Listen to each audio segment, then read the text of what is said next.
നമസ്കാരം, ഞാൻ രമേഷ് ഗോപാൽ. തനിമ സ്പെഷ്യൽ. കാട്ടാക്കടയിൽ കഞ്ചാവുമായി എത്തിയ യുവാക്കളെ പോലീസ് പിന്തുടർന്ന് പിടികൂടി. നർക്കോട്ടിക് ഡിവൈഎസ്പി അനിലിന്റെ നേതൃത്വത്തിൽ ഡാൻസ് ഓഫ് സംഘവും കാട്ടാക്കട പോലീസും ചേർന്ന് സാഹസികമായാണ് പ്രതികളെ പിടികൂടിയത്. കാട്ടാക്കട ചന്തയ്ക്ക് സമീപം SN നഗർ ഗുരുമന്ദിരത്തിന് സമീപം വെച്ചാണ് കാറിനെ ചേസ് ചെയ്ത് പിടിച്ചത്.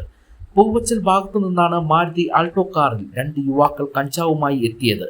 ഓപ്പറേഷൻ തൂഫാന്റെ ഭാഗമായാണ് പരിശോധനയിൽ കഞ്ചാവ് കണ്ടെത്തിയതും. നെല്ലിമൂട് സ്വദേശികളായ അനന്തു, കിരൺ എന്നിവരാണ് കഞ്ചാവുമായി എത്തിയത്.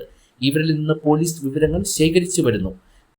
കാട്ടാക്കടയ്ക്ക് സമീപത്ത് വച്ചാണ് ഇവർക്ക് കഞ്ചാവ് കൈമാറിയതെന്ന് വിവരമുണ്ട്. ഇതിന്റെ അന്വേഷണവും പോലീസ് നടത്തുന്നുണ്ട്.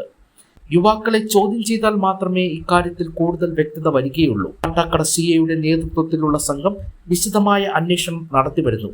2 കിലോയോളം കഞ്ചാവാണ് കണ്ടെടുത്തത്.